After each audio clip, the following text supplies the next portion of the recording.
the presence of psychedelic rock made Jason just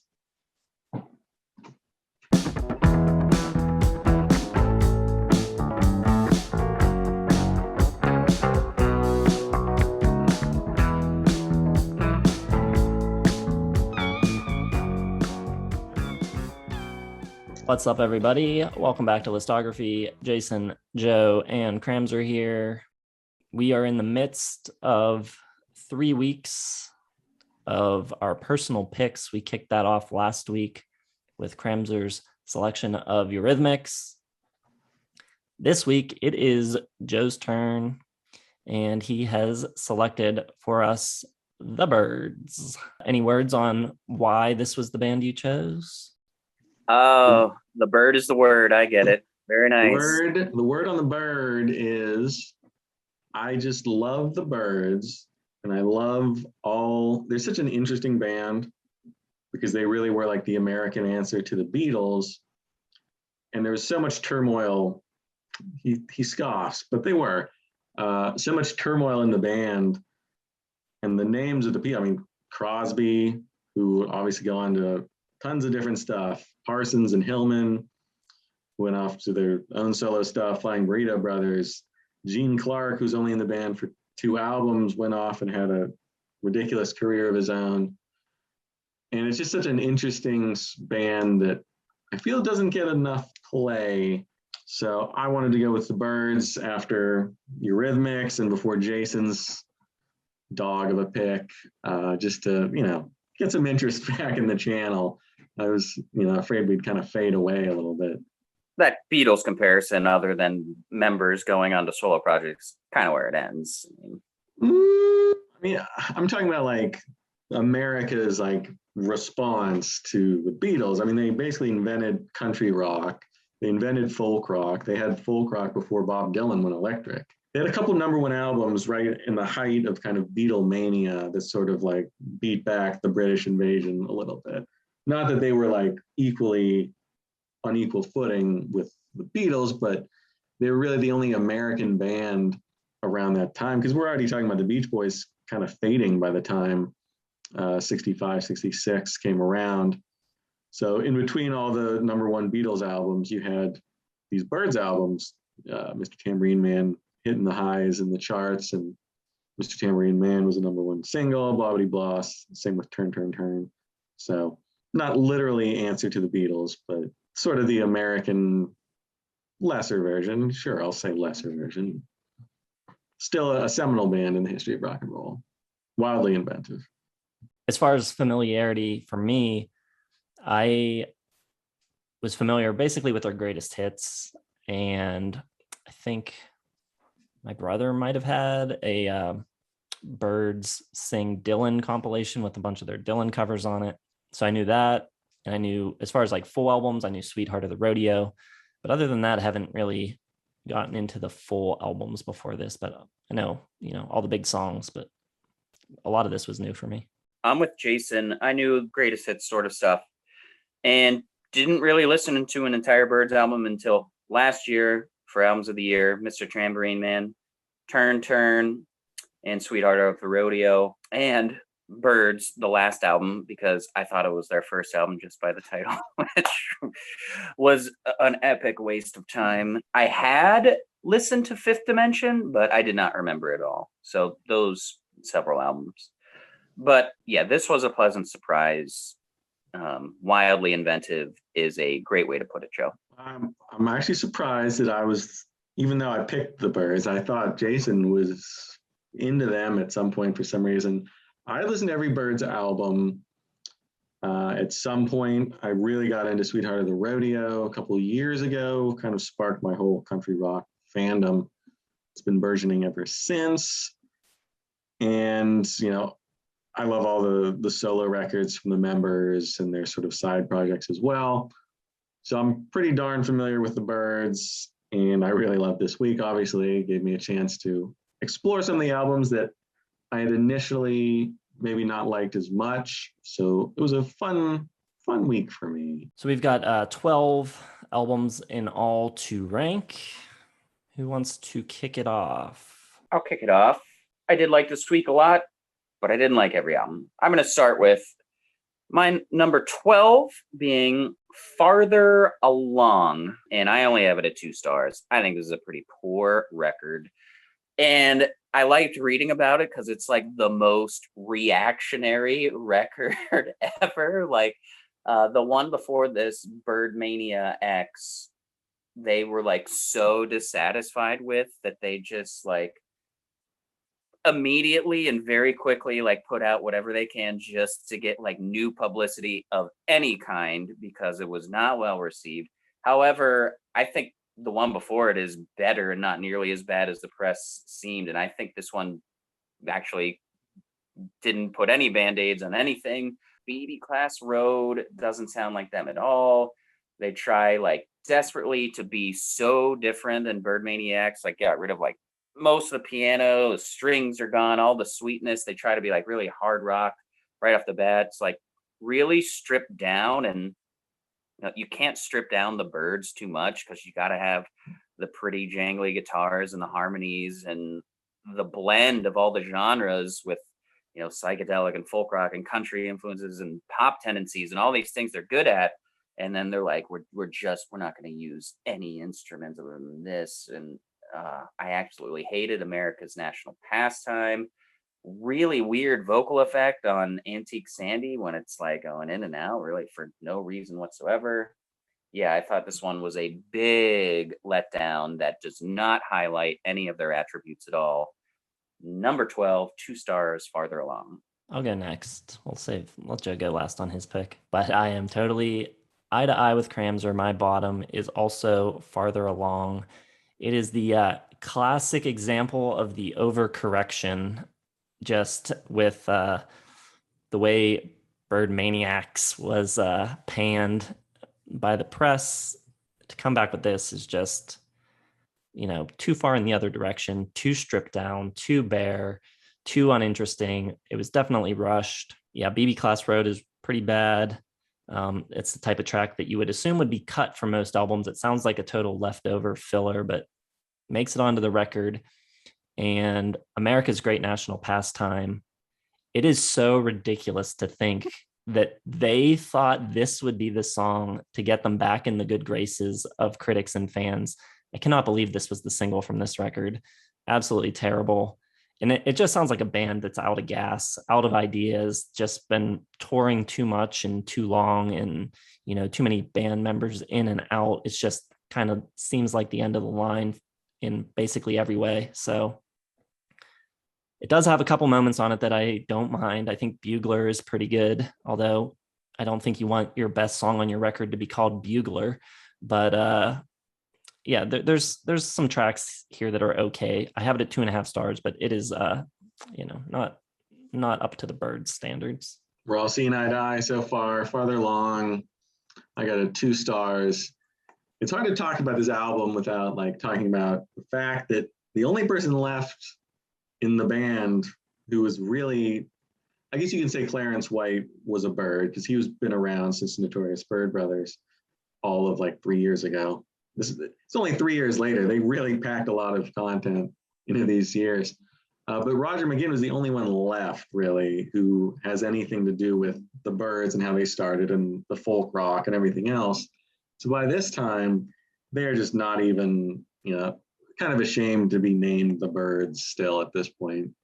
None of these songs, except Bugler, are good. America's Great National Pastime is really lame. I see that Kim Fowley has a credit on the track, so I'm guessing it probably had to do with him. But, all the nice harmonies are gone. Roger McGuinn's really the only good vocalist left, and he kind of has a limited range. Like he's the Dylan sound-alike guy. Some of the other guys try to sing on this. It doesn't work. None of them sound good. And it's not a Byrds album. It's dumb to even call it one because it kind of brings down their whole legacy. So yeah, this one sucks. 71's Farther Along, 2 stars. Okay. Yeah, I almost feel like 2 stars is too much for me, but if I look at what other albums I've given 1.5 to, it's probably better than that. So I am going to bump up to 2.5 stars, which I think is decent. but I don't know if decent is the right word for this album. I think the right word is content. It's fine. I've got the final album, The Byrds, the reunion album. It's a nice little send off, bringing in everyone else. You know, everyone gets a little at bat at the plate, chance to sing. They know how to make a Byrds record. You know, it sounds like the more late era stuff with the more kind of less psychedelic country rock sound, but it's a little bland. It's not annoying. It's not bad. There's just no passion behind it, nothing too meaningful. I think this album kind of defines going through the motions. I think it is a nice sentiment to bring them all back and send it off. A decent little album, but there's not really a lot of standout moments or songs for me. I think it's just kind of straight through, easy listening, goes in one ear and out the other. Long Live the King and Neil Young's Cowgirl in the Sand are not bad. But yeah, it just feels very tired. You can tell like they were just done. 2.5 stars. Number 11, The Byrds. All right. My number 11 is the record before Farther Along, Byrdmaniax. The band at this point had some renewed interest because of the movie Easy Rider, but they were touring a lot and they didn't really have time to develop the material properly. So this is another kind of rush job, I think. And this is a very kind of like lush and produced record, lots of strings, horns. You've got a gospel choir on some tracks. And all of that was allegedly added without the band's consent by the producer, Terry Melcher. You know, personally, I'm kind of partial to that kind of ornate arrangements. I like a lot of Baroque pop and things that are very lush like that. So it doesn't bother me a lot, but this record was torn to pieces by the press, and the result was them going too far the other direction with Farther Along. The material here, I think you can kind of see them, they're a little stuck and they're not really progressing. I think there's some decent melodies, but none of it's super memorable. And when I was listening to it, I was trying to imagine it without all the production stuff that they didn't want. And that's like the most interesting thing to me, I think. Like without all that stuff, I think it would be just as bland and just as boring as Farther Along. So I know they were upset by all the production stuff that was added, but man, I don't know that it really hurt the album at all. So as it is, it's just all right. I think Pale Blue is the highlight of the record. Pretty decent song. I like that song. Tunnel of Love, though, is the low point. Pretty bad tune. But I'm at 3 stars on this. I think it's an okay listen. And, you know, I don't mind all the production. I kind of like that stuff. So, yeah, 3 stars. This is kind of turning out more interesting than I thought. For that album already having 3 stars. And I agree with you completely, which is why it's not quite as low as you have it.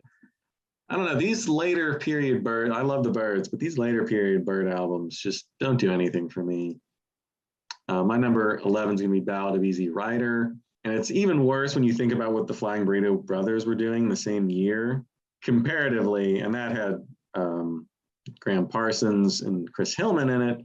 So here's Roger McGuinn with his kind of new Byrds coming out with this just kind of tepid take on a bunch of traditional songs. Oil in My Lamp, Jack Tar the Sailor, bunch of kind of folk songs like Deportee, Plain Wreck at Los Gatos from Woody Guthrie, got a Gosden Brothers song, and a couple songs by, you know, Gene Parsons. You got Gunga Din. Nothing on here, not even the title track. You know, people said this was like a return to form and whatever, because I guess they got confused with the movie. I don't even know the story behind it, why it's called Ballad of Easy Rider. I believe it's because they took some tracks from Notorious Byrd Brothers and put it in the movie, and this kind of came out the next year, and they're trying to capitalize on it. But there's just really nothing here that's interesting to me. Even the, you know, the Bob Dylan cover, It's All Over Now, Baby Blue's okay. These later McGuinn, Clarence White, John York, Gene Parsons albums, it's not the Byrds, it's not the same. And yeah, 2.5 stars for this one as well, or for this one. I forget what I gave the last one. Maybe this one's slightly better. Number 10 for me, I've got Byrdmaniax. Thought it was Byrdmaniax, whatever. I'm not that clever of a reader. But I agree with everything Jason said and what Joe apparently will say eventually, that everyone was wrong about this album. The band, the critics, like, first of all, it is not nearly as bad as the critics say. The critics trashed it like it was one of the most egregious albums ever made, a complete like disaster of an album. And the band blamed the wrong guy.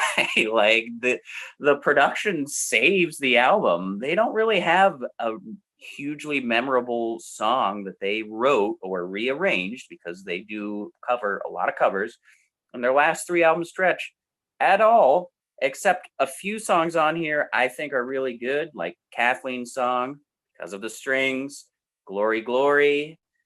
But none of this is like, it's all of the production. Like Jason said, I think it's got really cool, like just rich, sweet sentiment. Doesn't have that classic, Rickenbacker and harmony sound. This one's just like piano American rock with a lot of swelling behind it. It's just very uneven, which is why I'm going to only put it at 2.5 stars, because even though I think some of the songs are pretty good, there are some songs that suck on here, like Tunnel of Love, which is just terrible. Absolute Happiness, Green Apple Quick Step, Grow Up to Be a Politician is okay. But yeah, just like the most misunderstood, like ugly duckling record ever. It's decent, 2.5 stars. They could have actually like expanded on these ideas going forward and done something cool if they put more effort into it, into the songwriting. What a weird, just like, it's like in Back to the Future, where like just like went on a different parallel timeline into a different universe. Like, what are you guys thinking? Why are you mad at the producer? Songs aren't very good. Anyway, that's my number 10. Byrdmaniax, number 10, 2.5 stars. All right, my number 10 is Byrds, the final album, the reunion album. Everyone Comes Back. I got this at 3 stars also. This one was also poorly received by critics and fans. I think people assumed, since the original lineup was getting back together, that they would return to their early jangle, folk, whatever you want to call it. But it's not really that. It kind of picks up somewhere between where the Byrds were and where Crosby, Stills, and Nash went, and kind of in more of that realm. I think some of it's pretty good. I think Sweet Mary is awesome. I think the vocals and the harmonies on it are great. Most of the rest of the record is just fine. Like Cram said, it's kind of pleasant enough, but nothing that special. And the 2 Neil Young covers, I think, are pretty ill-advised. I think they fall far short of the original versions. And I think just in comparison, it's just, why would you attempt something if you're going to fall that far short of the original? But the rest of the record's decent. I think their version of Joni Mitchell's For Free is pretty good. 3 stars for me. Hey, moving on. My number 10 is going to be Dr. Byrds and Mr. Hyde. Yeah, Dr. Byrds. Always confused. Could be Mr. Byrds and Dr. Hyde. But it's not. It's Dr. Byrds, Mr. Hyde, 69. This is the first one they did after Chris Hillman and Graham Parsons left, because I guess they didn't like McGuinn. And I don't want to put it like all on him, because the band was just always losing and gaining members and people were getting fired left and right. But there's just such a noticeable drop off from the incredible songs and albums from 1968 that maybe I'm a little hard on this one. But Roger McGuinn takes vocals on all of this. Clarence White, who had been with the band on the 68 albums, is good. Like, he's a really good guitarist, but it just doesn't sound like the Byrds. It's not giving me those Byrds vibes. Like, all the experimentation, all the cool stuff they were doing, kind of out the window. Goes real traditional on this. This Wheel's on Fire, pretty decent cover. And then there's 3 consecutive covers after that, and an instrumental to kick off side 1. I just think it's not well sequenced. You think they'd have a couple more original songs. I think Drugstore Truck Driving Man, which leads off side 2, is good. That was written with Graham Parsons when he was still in the band. Other than that, Bad Night of the Whiskey's good, but I don't know, it just doesn't do it for me. It's 3 stars. Like it's okay. It's a decent listen, but I think coming off of the greatness that was the Byrds in 1968, this one is just a big old letdown, and I squarely put the blame on Roger McGuinn for that. Yeah, we're only like 3 albums in, and you have already alluded to your heartbreak of Hillman and Parsons leaving the band several times, so we know what direction you're going, pal.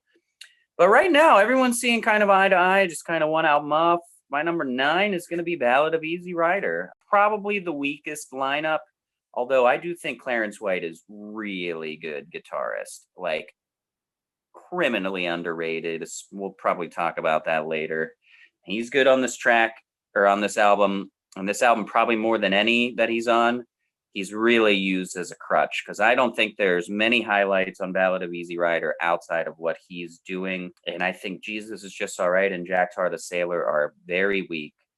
Gunga Din is probably my favorite. And at least now we know where George Lucas got that word. So we are putting this at number 9 with 2.5 stars in my household. Ballad of Easy Rider. All right. So we are mostly seeing eye to eye. And I've got that one coming up soon, but my next pick is one that may upset some people. I always got to have one of these, right? What number is this? We're on number 9. I've got Fifth Dimension. And this is when Gene Clark leaves. McGuinn and Crosby up their songwriting output. They got no Dylan songs on this. And there's a major uptick in the psychedelia. The songwriting starts off pretty good, not too different from their previous records. 5D is kind of cool. Wild Mountain Time is got a pretty arrangement of a old traditional tune. Mr. Spaceman is kind of a cool pop tune.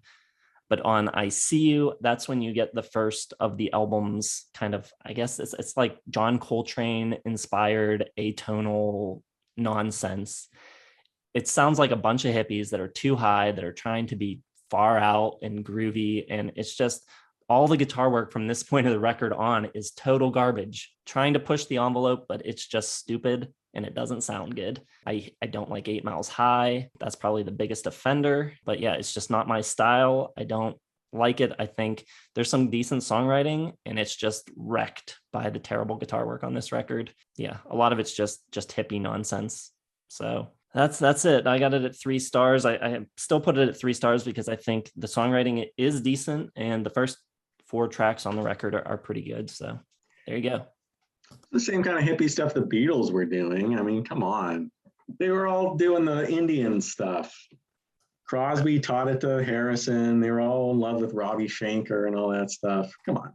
Jason, you need to expand your mind, brother. Kimmy, if you're watching, you cook him dinner tomorrow. Just put in like an edible or 2 into his friggin' linguine or whatever he's having. So, he's going to be like, Jerry Garcia might be the best guitar player I've ever heard.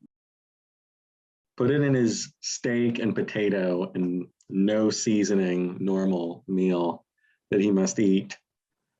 Well, that's a poor choice for your number 9. My number 9 is going to be Byrdmaniax, which is a wildly odd title for a album from like 1971, I think. Like throwing the egg, like I can't help think of like Mountain Dew or like something extreme. So it kind of just throws the whole thing off right from the beginning. Now the orchestration, the strings, that's why it's where it is at number 9, because I think the songs themselves are not that much different than what they've been doing this whole time. Right off the bat, you kind of get those gospel-y, the overtones on Glory, Glory, and you got some cool stuff going on Pale Blue as well. I kind of like Tunnel of Love. That has this weird like yacht rock horn section, which I think is wildly out of place, but it's something interesting, and it kind of distracts from the boring kind of normalcy of the music. And then it hits like a real big low, like the middle from Citizen Kane to Green Apple Quick Step is just some of the worst tracks I think they've ever done. kind of gets back a little bit on My Destiny, Kathleen's song, Jamaica Say You Will by Jackson Brown's a great track, and I think they play it pretty well. But that middle section always kills it for me. And I don't know, this lineup, besides Clarence White, who takes most of the guitar, all the leads, he's great. But McGuinn's kind of playing like boring acoustic stuff, like the jangly stuff's gone. You don't get any cool vocals. So it really kind of highlights the songwriting. And McGuinn was kind of the low guy on the totem pole, I feel like, in the original Byrds lineup. So the fact that he has to be like the guy, I just never thought that was a great fit for him. And yeah, other than the production from Terry Melker and Sneaky Pete showing up on a couple tracks, it's not a great album. But I'll give it 3 stars because of, you know, the little production touches. I think are a cool step, and I wish they had actually gone farther with that instead of the opposite, which they did with Farther Along. Number 8 for me, we're finally talking about stuff I like.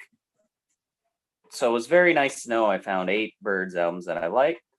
And I think this one might be a little out of a place on classic lists, but I also feel like every album I read for like the first like 6 or 7 albums was like, this is pinnacle Byrds. This is the Byrds album. So who the hell knows? But that's also because they, you know, altered their sound very well and very smoothly. So it works. But I've got Mr. Tambourine Man here at number 8. And I think it's good. I've got it at 3 stars, obviously mostly covers, except for a few that Gene Clark wrote. But the sound is just so pretty. Like everything's just got a great sound in these first few albums. It's just so damn pleasant to hear the harmonies and the Rickenbackers, and you get these classic folk tunes, but they're doing it with like this rumbling, tumbling kind of pop sensibility to it. It's really cool. I just think they haven't really found all of their swagger and confidence, you know, on the first album. Doesn't really move me. I don't really know how to feel about it other than I'm just a big fan of music. So it sounds great to me. It's very approachable, it's not easy listening, but it's very easy to listen to. And I will always, I know this is a big deal with the Byrds, but I will always kind of bring stuff down if you're not writing your own material. So I probably would never love this album because it's so many covers, and it's not even like a lot of covers. I mean, I love Bob Dylan, but it's not even like my favorite Dylan stuff. So it's still really good, and it's very cool to hear these songs spun entirely differently. It's wildly inventive, like Joe said, but I think they build on it so much more. I just don't have a really strong reaction to it other than just the pleasantry. That's why I have it lower, but I still like it. 3 stars, Mr. Tambourine Man. And which also, I'm not a big fan of the song Mr. Tambourine Man, which hurts probably. My number 8, I'm going up to 3.5 stars now too. Or you're only at 3, but I'm at 3.5 now. My 3 is like your 3.5. Yeah, we're in the same place. I've got Ballad of Easy Rider. Same record or same lineup as the record before Dr. Byrds. Terry Melcher comes back though to produce. He produced the first 2 records. And I think instantly there's a cleanness and a clearness to the production on this that is a step up from the previous record. The general acoustics on the title track just so crystal clear. They sound great, I think. That is the only track I think that was written by McGuinn on this. There's a lot of covers and reworkings of traditional songs and things like that. I definitely think the band is kind of running out of steam basically from this point on. They kind of stumble through their last few records. But like Cram said, I think Clarence White really steals the show on these records. He's, takes a band that is burning out and not delivering their best material of their career, but he keeps them kind of feeling vital and invigorated with some really inspired playing. I think he's definitely the highlight of a lot of these late records. Jack Tar and the Sailor, though, does not work at all. Terrible song. Jesus Is Just All Right. Don't like this version. Don't like the Doobie Brothers version. And It's All Over Now, Baby Blue. As far as their Dylan covers go, I think it's one of their weaker ones. I think they slow it down too much. It's like snail's pace on this. It's like, all right, come on. But it's tough though, because I think the production does sound good. And I think there's some good playing on it, especially from White. I think the songs and ideas here are just okay, but I think it's still a pretty darn enjoyable listen. Even just mostly for the musicianship is really the highlight here. Oh, we're getting some interesting choices. Mr. Tambourine Man, so far down. That's, I was once, when we were doing the Albums of the Year series, I too sort of docked that album in particular for being too many covers. I don't feel that way anymore, though. I think I've weaned that part of me that sort of looks down on people covering songs for their albums, kind of because of the Byrds, really, is what has done it for me. But if we redid the series, Mr. Tambourine Man would definitely be my top 5 for 65. I think it's just beyond a doubt, far beyond 99.9% of anything else going on in the world. But I'll talk about that one much, much, much, much later. My number 8, we're on number 8, right? Yeah. I'm going to go with the self-titled final album, big ol' reunion tour that, pretty much everyone withheld their best material, which they kind of talk about if you read about the album. Nobody wanted to put their good stuff because they all had like solo albums coming out. So you get a bunch of covers, which normally would be fine, but they don't do Neil Young quite as well as Bob Dylan, but I still think they're pretty decent. See the Sky About to Rain cover on the Sand. Pretty solid for free. Great cover of Joni Mitchell. The leadoff track, when I first heard this album, we put it on and I was like, this sounds great right off the bat. Full Circle, got Gene Clark back, sounds great. And then kind of downhill from there. Like I was kept expecting like these classic Byrd harmonies, but it sounds like a Crosby, Stills, Nash and Young record because Crosby produced it. So it just doesn't sound like the Byrds. It doesn't give me those like Byrd feelings in the pit of my stomach. It's a solid album. I give it 3.5 stars, but it's not really like a necessary album other than the Gene Clark numbers, Full Circle and Changing Heart are probably the highlights. But yeah, nobody brings their best stuff to this, and it's kind of a letdown, especially when you consider the amount of talent in the room. But I still think it's good. I still prefer to listen to this other than over like the Roger McGuinn years for sure. Okay, number 7. Shocked Joe had this one that low. I'm up to 3.5 stars for Dr. Byrds and Mr. Hyde. Joe has turned his back on rock and roll. No, I'm kidding. But Clarence White, like, welcome to the party, my friend. He just destroys on this album, dude. Are you serious? It does hurt, I think, that McGuinn is the exclusive singer. He's not a bad singer, but you don't get the harmonies, you don't get the variety, like Joe said. But Clarence White takes the reins. He was my biggest surprise and favorite part. He saves this later part of the Byrds from being bad, to be honest. Like most of it is pretty decent or pretty good, but I think this album is really good. It's half country. We still get a nice blend of like psychedelic kind of notes. And just all of the songs are great. His guitar work on Bad Night at the Whiskey is like, it's filthy. It's amazing. It's haunting. I really like the arrangements on Nashville West. Guitar is great on that. Old Blues, pretty good. There's a little bit something. I don't know what's missing to make it like a 4-star album for me, but yeah, I just think all the way through, just that injection of Clarence White's guitar work just brings like a new kind of vibe and energy to all of it. And I just think it's like the perfect blend, just what they needed. They needed to kind of like let someone just kind of soar and take off and paint on top of what the Byrds were already doing on their canvas. And yeah, I think he nails it. So 3.5 stars for Dr. Byrds and Mr. Hyde at number 7. Right. My number 7 is the Notorious Byrd Brothers. I think this record's kind of a mixed bag for me. A lot of turmoil going on in the band for this one. And by the end of it, you've only got 2 members of the band left. So it opens with Artificial Energy, which is kind of like this R&B inspired pop song with horns and stuff. And I'm not crazy about that track. Not really what I want from the Byrds.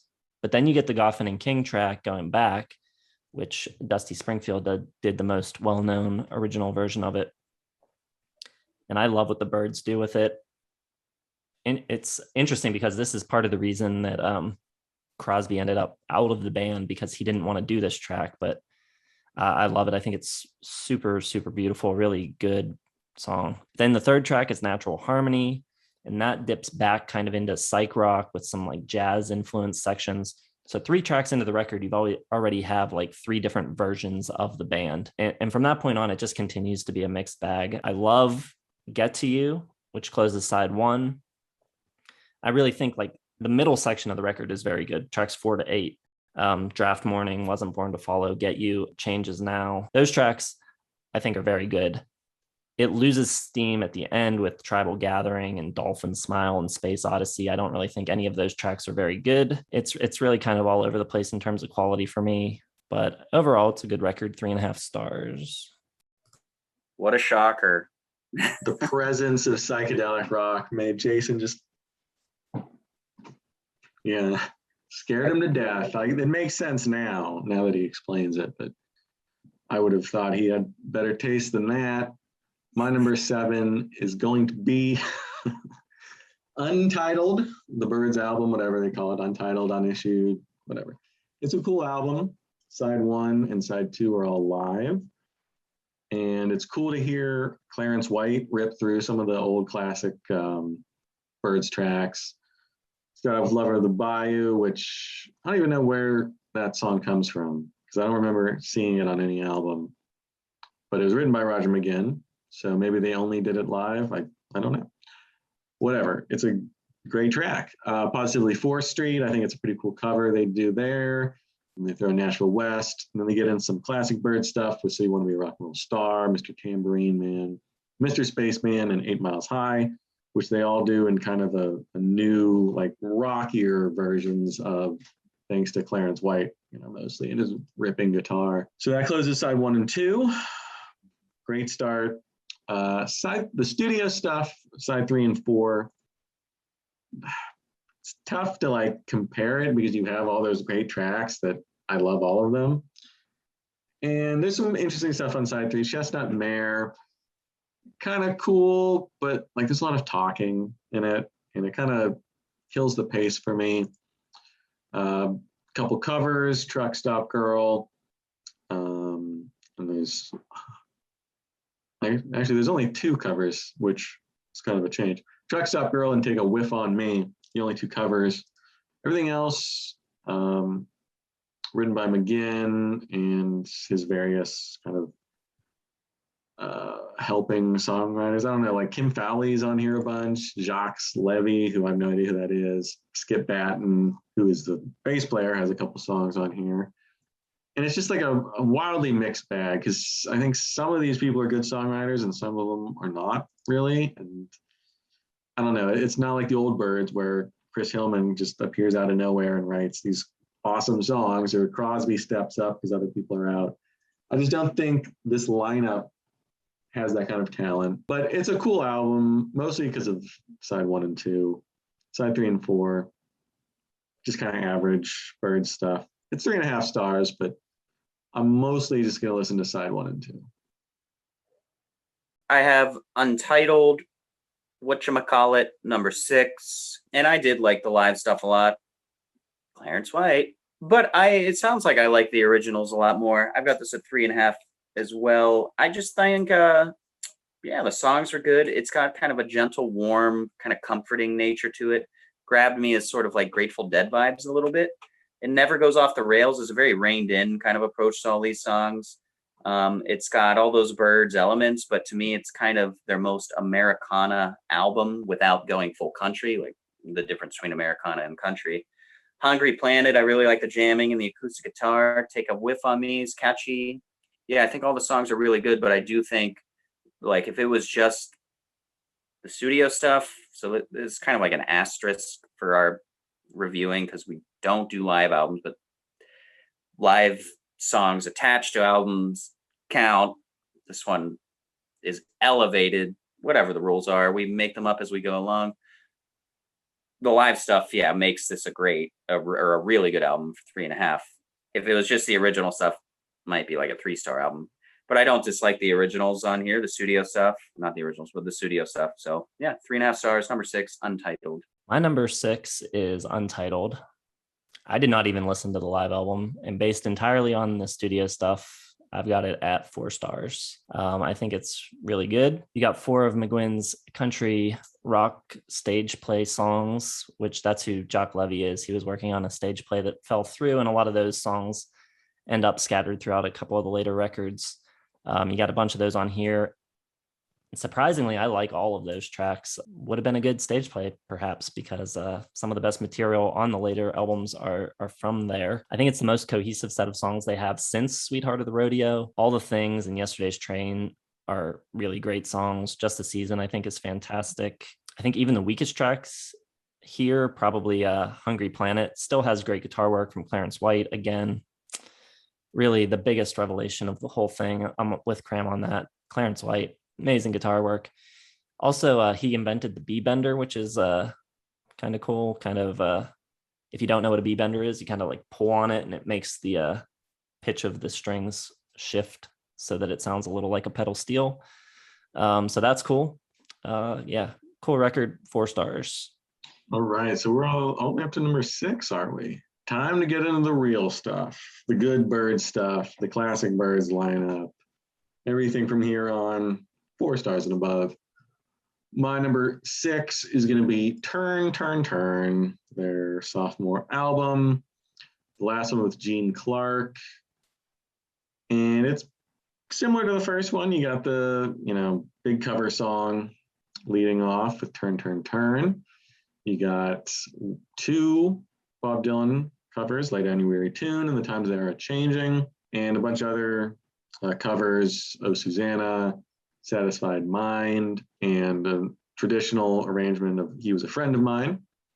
And I think everything's good. You got the Byrd harmonies sound better. I think they're better instrumentalists on this one. Mr. Tambourine Man was played mostly by session musicians. They got the Wrecking Crew to do it. So you can kind of tell compared to the rest of the album, it's like super clean sounding.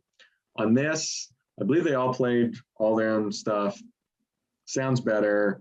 McGuinn was, I think, the only one who played on Mr. Tambourine Man. He was the only one good enough at his instrument. And I think he does a lot of cool stuff on this album. I think he's really the highlight for me. There's a little bit of like raga guitar sneaking in on It Won't Be Wrong, which might be one of McGuinn's best original tracks. Really like Set You Free this time from Clark. Like it's a folky, kind of Dylan-y rocker. He was the only one who really got like a lead vocal part. All the other ones are sort of like, the harmonies are the lead, but Clark sort of was the big shot, which is why they kicked him out of the band, partly. So he kind of got his own stuff on his own written songs. And same with If You're Gone. Clark really, I think, is the leader here, but it just kind of feels like a little bit of a retread. And I don't like the originals from Clark quite as much as I do on the first album. I think they're even better there. And Oh Susanna is not a great cover, and the Dylan covers aren't as good as the ones on the first album. So it's a great album. It's just slightly worse than the one that came out the same year that preceded it. So 4 stars. Very good album. I did not know that about the Wrecking Crew. That's probably why I feel differently about that. But my number 5 is going to be 3.5 stars for Younger Than Yesterday. Really like this album a lot. It was the first album going sequentially that I thought the bass really stood out as really good on this album. Either the mix or the playing, can't really decide. But you're getting those Western influences and just tighter little songs here, I think. The piano and the horns and everything, all these really nice touches. You're also getting like a lot of more experimentation with like the weird sci-fi elements on CTA. I think So You Want to Be a Rock and Roll Star and Have You Seen Her Face are terrific. Renaissance Fair is decent. Country stuff is a little hit or miss for me. I like Girl with No Name. But like Time Between, I don't really like. So it's kind of a coin toss on songs like that. Everybody's Been Burned is really cool. Thoughts and Words is great. I love that flicking little guitar lead. Really cool, sinister chorus. Mind Gardens. Good cover of My Back Pages, obviously. Not quite like a favorite album of mine, a great album, but very close. And just a really great Byrds representation. So Younger Than Yesterday, my number 5, 3.5 stars. My number 5 is Turn, Turn, Turn. 4 stars. It's weird because I do feel like in some ways it's an inferior version of the debut, but in other ways, I think like the title track, I think is better than anything on the debut record. I think it's fantastic. I also feel like there's a lot more subtlety and nuance in just the songwriting and the performances and everything across the board. I really love all the Gene Clark tracks on this. I disagree with Joe on that. I think his tracks here are better than they are on the debut. Set You Free This Time, The World Turns All Around Her, and If You're Gone are 3 of the best songs on the record, but it's just not as consistent. The JFK Ode, He Was a Friend of Mine, which was rewritten. It was like an old traditional folk song that they changed the lyrics for. Doesn't really do anything for me. Lay Down Your Weary Tune isn't one of their better Dylan covers. Times They Are a Changin' is good. Wait and See, which is the first song with the David Crosby co-write, is pretty decent. I just think the full better album listen is Mr. Tambourine Man. But the highlights here are probably better than the highlights there. And I agree with Joe. Oh, Susanna's a pretty bad cover. But overall, the highlights are fantastic on this record. The Gene Clark tunes and the title track especially are excellent, among the best Byrd songs. So 4 stars for this one. Okie dokie. My number 5 is going to be Fifth Dimension. So Gene's gone, my boy, my fave, out of the band. So the rest of the band steps it up. You got 5D Fifth Dimension from Jim McGuinn, he's getting the band in those experimental modes, which I like, because if you're going to kick out the best songwriter, you better have something to replace him.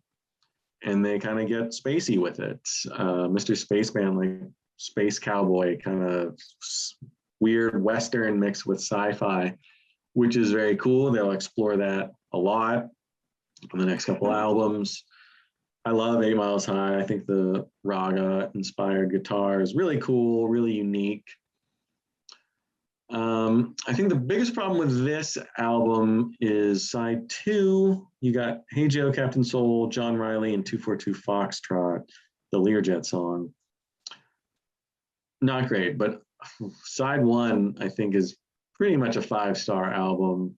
Wild Mountain Time, really pretty arrangement of traditional song. The aforementioned Mr. Spaceman's great.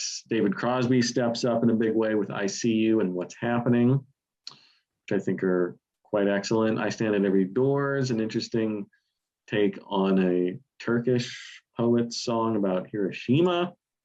Pretty touching. I don't know if it really works in this album, but kind of shows off their eclecticism and their dedication to social conscious kind of stuff. Their cover of Hey Joe, kind of, I mean, it's okay. Crosby sings that one. I guess it's closer to the Leaves version. It was like a punk rock song, but compared to like the Jimi Hendrix version, it's just not even the same universe. So it's easy to kind of just shoo that one away. Captain Soul, instrumental. John Riley, nice traditional song.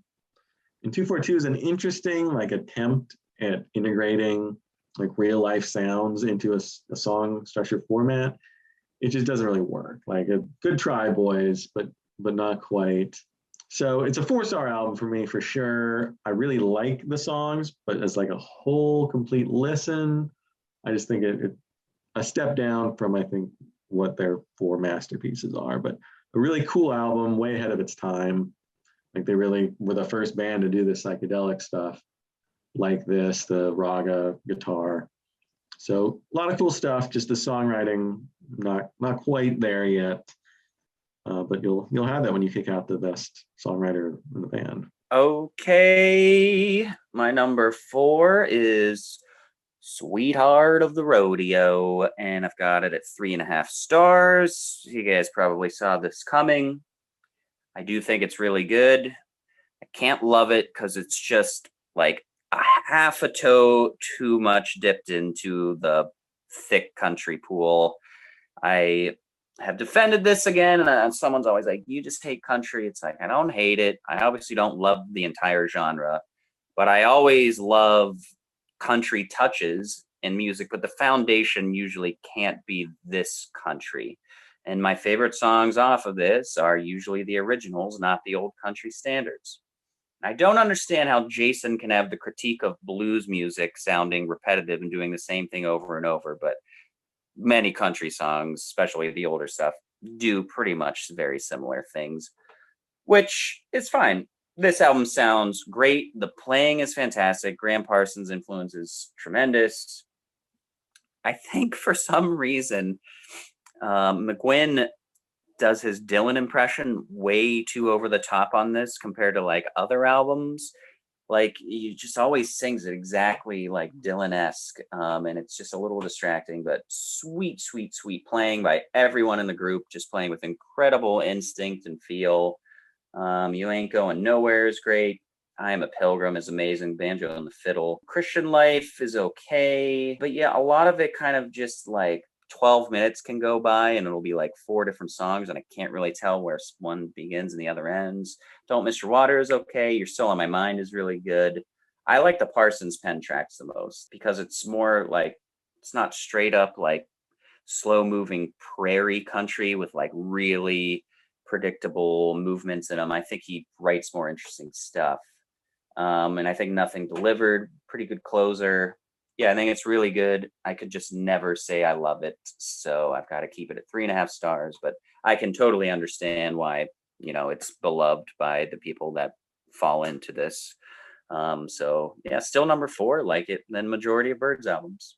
All right. Staying at 4 stars for my number 4. I've got Dr. Byrds and Mr. Hyde. This one's produced by Bob Johnson, who has produced a lot of big artists, probably most notably Bob Dylan. And after Sweetheart of the Rodeo, basically the entire band leaves and you get all new players joining the band: Clarence White, John York, and Gene Parsons. And it's also the only Byrds record where Roger McGuinn sings lead on every single track. I don't know, this record, as I mentioned when I was talking about Ballad of Easy Rider, that record sounds a lot better than this one. I was mentioning the uptick in the production sounding a lot clearer. This is kind of a dark and muddy sounding record, which I think works against it a little. I think they're also kind of searching for an identity. Like they committed fully to the country rock thing with Graham Parsons, then the whole band leaves. Then it's like, okay, now what do we do? Do we keep doing that? Do we go back to what we were doing before? And they kind of straddle the line a little bit between the two. The album title is a reference to the kind of two sides of the band at this point. The material, I think, is good, mostly good, but not great. The reason it's a 4-star record, solely Clarence White. This is one of like the greatest guitar records that I had never heard before. Like one of those like hidden gems, just phenomenal guitar playing through this thing. Clarence White just absolutely smokes on this record. It's unbelievable. This is why we do the channel, like finding these gems. I mean, what, Joe? Yes, Dr. Byrds and Mr. Hyde was your finding gem for the Byrds. Come on, man. It's got the guitar on it. If you can call us out for betraying rock and roll for 3 lousy Alice in Chains albums without Lane Staley, then we can throw it back. This album rocks. But the guitar work on here is better than any Guns N' Roses guitar work by far. That's not, that's a completely different video. Yes, the guitar work is great on these kind of lousy songs. So I mean, it's a shame that they never put together like A-list material for a full album with Clarence White, and that all these records with him are kind of patchy at best. But my God, like I just listen to him play guitar all day. 4 stars. This is like kind of similar to my discovery of When the Eagle Flies when we did Traffic. Just a record that I didn't know that is just, I mean, sometimes we wade through a lot of crap on this channel and there's a lot of like stuff that we listen to that we don't necessarily want to listen to, but otherwise you don't come across these things. So I am very happy to have discovered this record. Whatever. My number 4, we're up to 5 stars. here on out, because these 4 albums are, this one isn't perfect, but it's pretty close. I got Younger Than Yesterday, 5 stars. Something you don't see a lot in the 60s, satire right off the bat with You Want to Be a Rock and Roll Star. I think the lyrics are great. Very different sound than anything they'd done. They get Hugh Masekela to do trumpet solos throughout the whole track. You got the audio of like the girls cheering.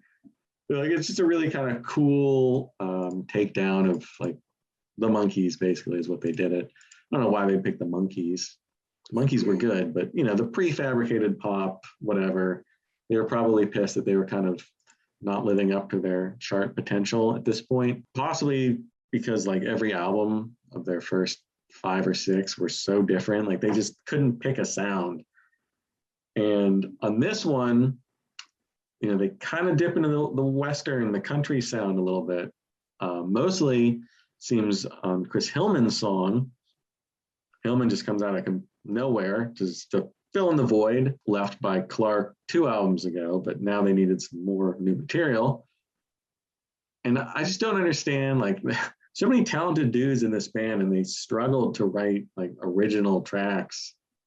So they're just like, okay, Chris Hillman, the bass player, you write some stuff, and he comes out with some incredible stuff. So I guess it worked.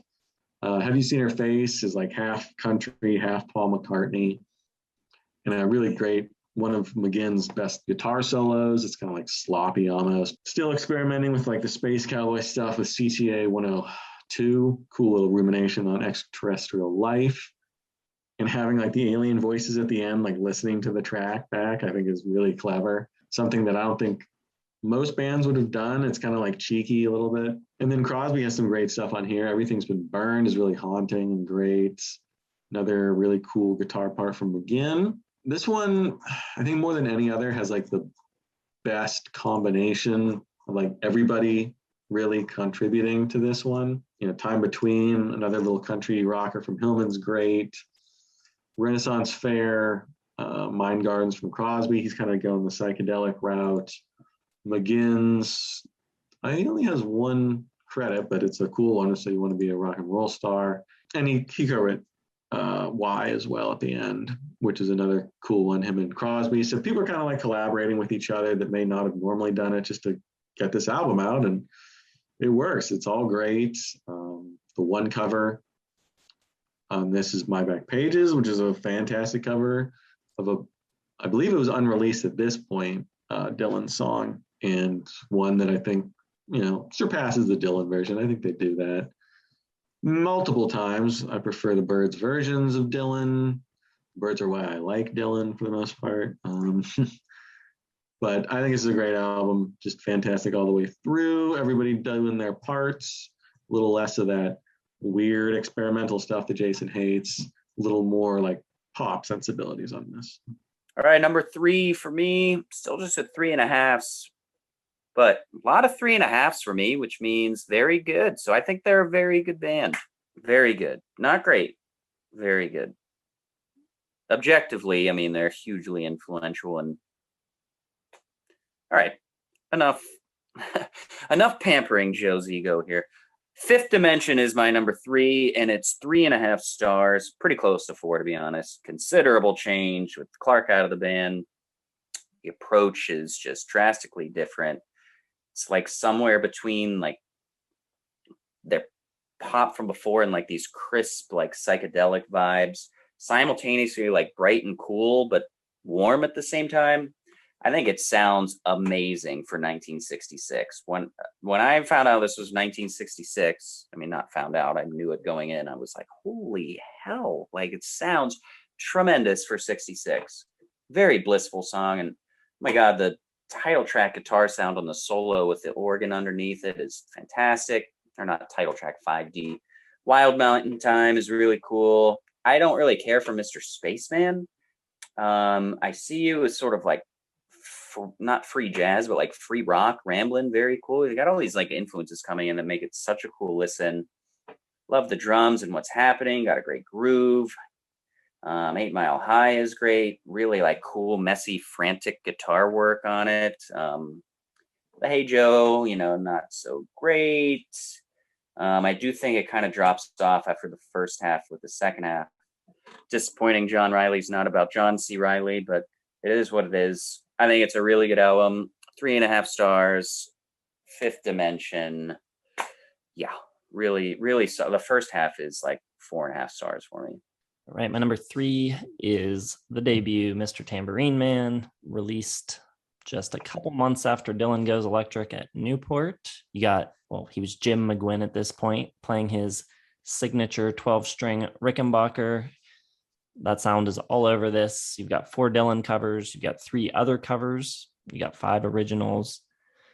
It's a very consistent record, I think, given the variety of places the material is coming from. I think it all works together really well. Great harmony singing throughout this early version of the band. They had their harmonies on point. I think they were great singers, and I think that's a big thing that's missing on some of those later records, the Clarence White era. They didn't have the vocal prowess that this early lineup had. Really adds a lot to the tunes. I think, especially with these early Dylan covers, they don't really change the melodies. They stick to Dylan's melodies, but the way they deliver them somehow adds like this extra tunefulness to them that makes them really, really catchy and really listenable for someone like Joe, who can't take Dylan's voice. But the way they do it is great, especially on a Spanish Harlem Incident. I think they take that from very much being a folk song and make it a really catchy pop song. I think it's a really good sounding record. Like Cram said, Fifth Dimension, great sounding for 66. I think this is great sounding record for 65. Terry Melcher's production is excellent on it. But yeah, just very, very listenable record, very tuneful, very catchy, very pleasant harmonies, and everything sounds great. 4 stars. Okay, yes. It's not Dylan's voice so much. It's just the arrangements. I don't know. There's just something about everything that he does that I like when the Byrds do it, because it's just more poppy. Like it's probably as simple as they turn the excellent wordplay of Dylan, which I love, into something more palatable for my pathetic non-Dylan hearing ears. And you have a track like Mr. Tambourine Man, which in Dylan's hands, I think is just okay, but here it's like this whole another level of like blissful pop harmonies, that incredible guitar sound. And Mr. Tambourine Man is my number 3, so I'll continue talking about it. I think all the Dylan covers on here are excellent. Mr. Tambourine Man in particular, I think is just sublime. It made my top songs list in 65. If I could go back and redo my albums list, this album would make it because it's a 5-star for me. But the revelation for me, and I guess Jason disagrees, is the Gene Clark solo compositions.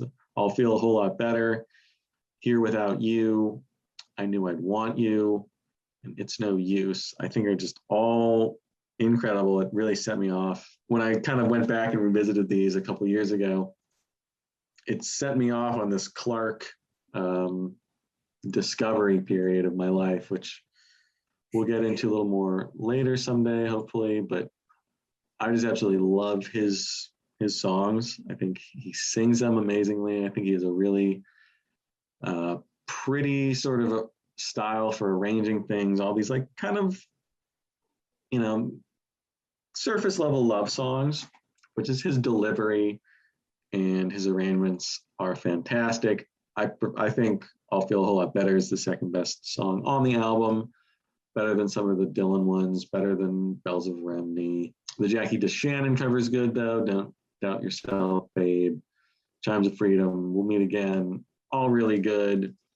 You got the amazing, the harmonies are really what draws you to this kind of thing. And they're all amazing. They're all great singers. The jangly guitar, just the style. It's a completely different style. Nobody had done it yet up to this point. And I think it's just really, really great. I Knew I'd Want You as like the 6/8 waltz time. Even like the guitar cut at the end reminds me of like an Elliott Smith song. I think basically Elliott Smith had like his whole aesthetic from this song. Like it's, as soon as I heard it, I was like, is this Elliott Smith? It's amazing. And a couple Beatlesy songs like You Won't Have to Cry and Here Without You. And McGuinn, even from the beginning, a little like country-ish guitar work that he put in on the 12 string is like a little extra. He's not just sort of like copying what the Beatles were doing or the Stones or something like that. He definitely had his own style. And I know I've ragged on him a lot for the later Byrds albums, but here when he was with the other Byrds, incredibly inventive, cool guitar playing. So I don't want to make it seem like I hate the guy, because on this album and some of the other ones, I think he's really awesome. So just a great album. I think the only problem here is there's not enough Gene Clark songs, to be honest. Okay, my number 2 is going to be Turn, Turn, Turn. And I've got it at 4 stars. I think there's a big increase in song quality. And I think the highlight of this album is the song selection. I think they are all perfectly drafted into an album that kind of inevitably and maybe more reflectively and how we kind of romanticize and shape the climate of the 60s. But I think this kind of just nails it. Like, it's full of philosophy and about love and time and money and death. And there's just a little bit more variations in the playing because apparently they're doing it themselves this time. Great little touches. Everything is so sweet and in the spirit of like caring and about what's important. It's like a really just righteous and soulful album. I think it's just like a big collage of just like really, I don't know, what lamer way to put it than just like a good album to represent the best of humanity. Like, it's just got like all these feel good notions on it. And that's all in like the song selection, to be honest. I think He Was a Friend of Mine is so lovely and touching. I disagree completely with Jason on that. Oh, Susanna is the downfall of it. If it's not Neil Young doing Oh, Susanna the weird ass way that he does, I'm not interested. But yeah, the Clark Penn stuff is good too.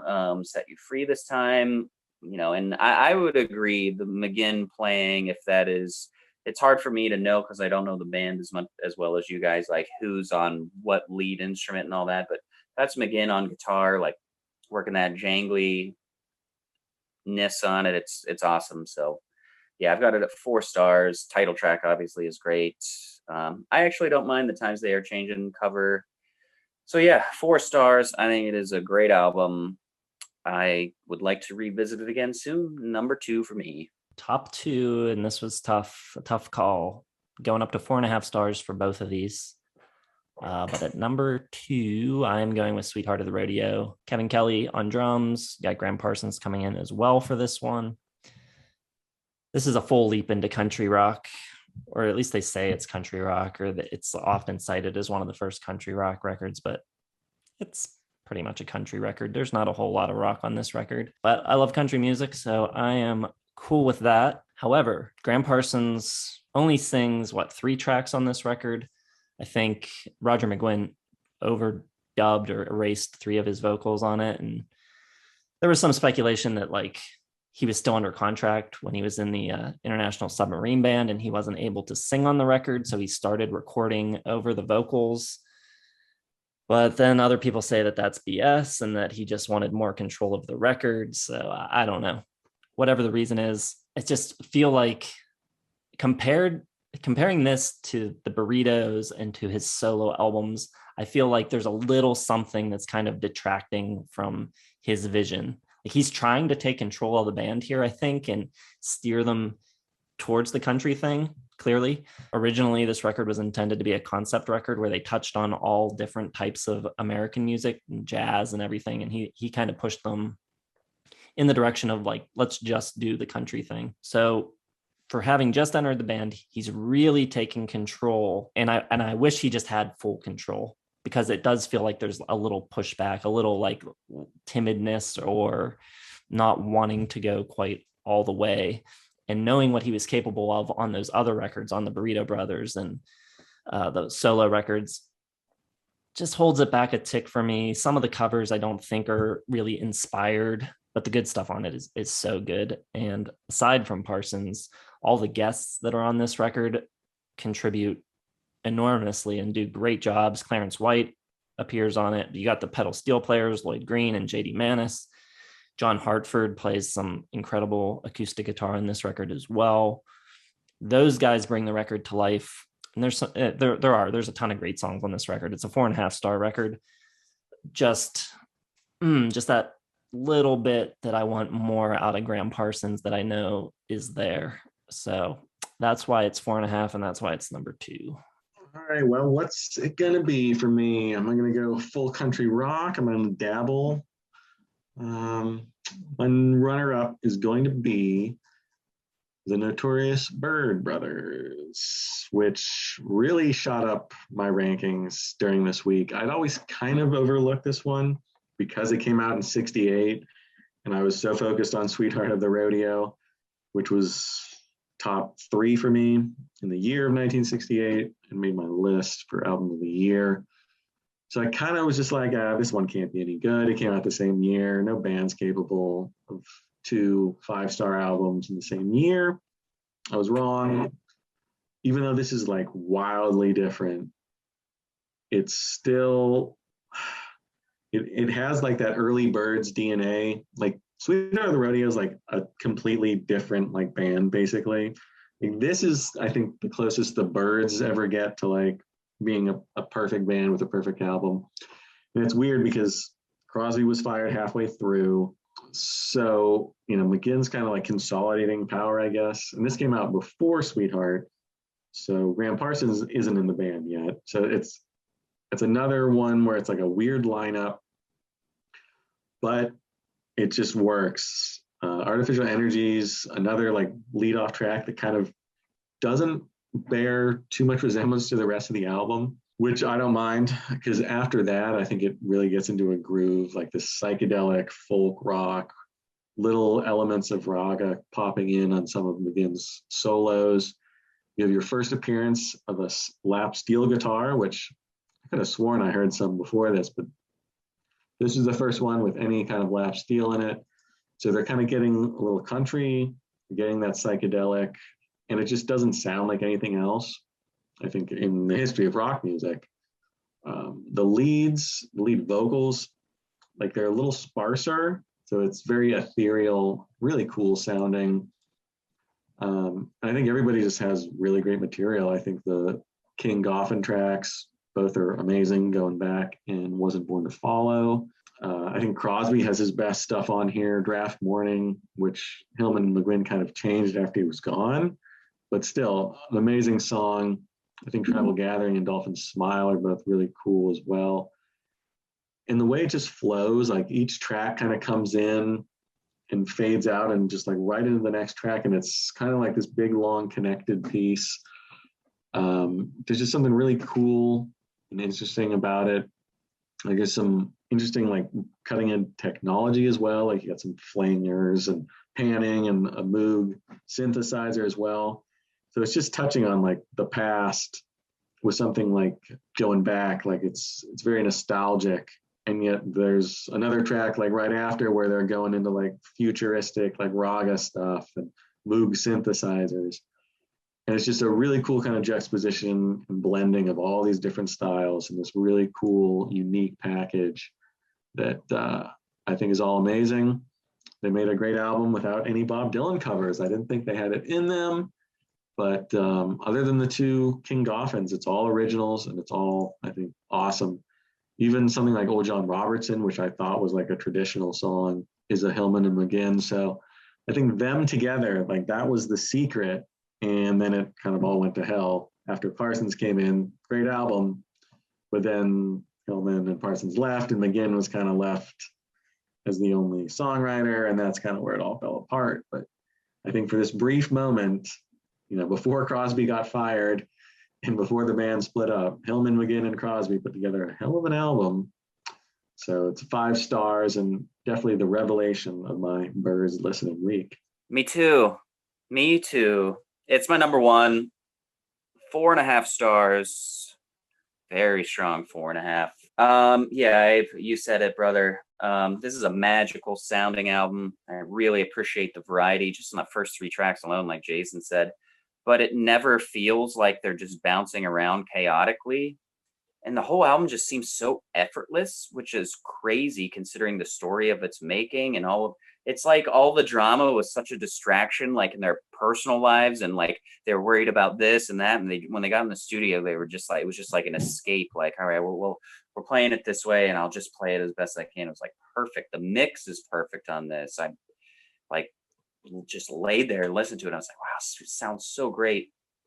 I think the only thing like in their whole like collage of sound that's missing here, which probably takes it from a 5 to a 4.5, is they don't have like that banger kind of pop song. And I know they're capable of like great pop material, and it's not really on here, but that's the only criticism that I really have of it. Love the horns on the opening track. Going Back is just like made for them. They make it sound so freaking good. Natural Harmony has like this really cool, like urethral, like trippy, groovy song. That deep vibrating bass just blanketed underneath of Dap Morning is beautiful, beautiful song, very cool and temperate, effortless and whimsical. Changes Now is great, Western kind of guitar. It's got like they seemed so long they were searching for their sound, and it was like, okay, this is it. This like you launch off of this pad and you can like just take over the 70s if you want, especially like that's kind of where the 70s were going with like this more like cosmic kind of trippy sound, but rooted in like rock. And then Poison Parsons comes in and just fucks it all up. So yeah, 4.5, but also my revelation. This album and Clarence White were my two favorite parts of this week. One other thing I forgot to mention about that album is, and I didn't realize it first, but Hal Blaine and Jim Gordon are on drums on most of the tracks. So like you bring in these, the rumor was they hired Michael Clark just because he was really good looking. And when I was listening to this album, like I noticed the drums were like really apparent. I was like, wow, he got really good. That I think that also adds to kind of the package, the greatness of the album. All right, so we got 3 different number ones this week. My number one is Younger Than Yesterday, which coming after a record that I didn't care for that much, Fifth Dimension, was really pleasantly surprised with this one. They're still doing psychedelia on this record, but they're kind of choosing a key. All the solos are in one key, and all that psychedelia is also bumping up against all of Hillman's tracks, which he's bringing more of a country rock feel. And I think it's all really good. He turns out to be an extremely strong songwriter. Yeah, like I said, with country influences creeping in, I think Time Between is a great example of it. My only complaint about that song is that it's too short. It's I think you could have tacked on another 2 minutes to that tune and it would have, felt comfortable and not too long. I also love Hillman's Have You Seen Her Face, which is great. Some people have called this record the West Coast Revolver, which I think is appropriate, especially in the way it kind of presents psychedelic rock in a pop-friendly and accessible way. The one thing that I don't really like about the record is David Crosby track Mind Garden, which I don't think really achieves that pop accessibility. It's more just like straight psychedelia. It's by far the weakest track on the record for me. It kind of lacks a melody, and it has all those kind of like backward tape effects and stuff, which in this instance feels kind of forced and kind of like we're going to literally just try to be the Beatles. And it feels copycatish rather than inspiration, like taking inspiration. It feels a little bit forced. My Back Pages on this might be the best Dylan cover that they ever do. I think the vocal in the chorus sounds so good. The harmonies, everything's awesome. Really, I love everything on this record except for Mind Garden. I think it's a great record. Hillman's contributions especially are great. It's 4.5 stars for me. Right, let's end this on the best Byrds album, the way it should be, I guess.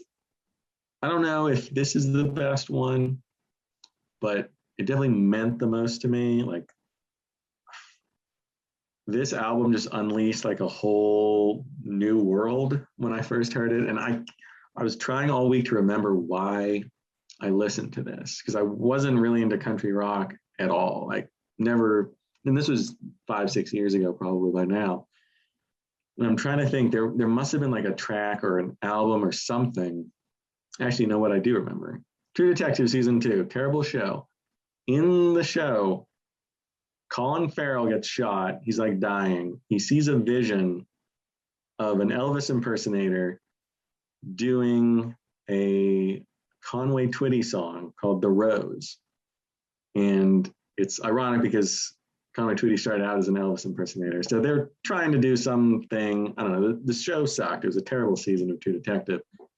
But I heard that song, The Rose by Conway Twitty, and I started getting into Conway Twitty for some reason. Like the next day, I was like, I need something new to listen to. Somehow I stumbled on From Conway Twitty to Sweetheart of the Rodeo by the Byrds.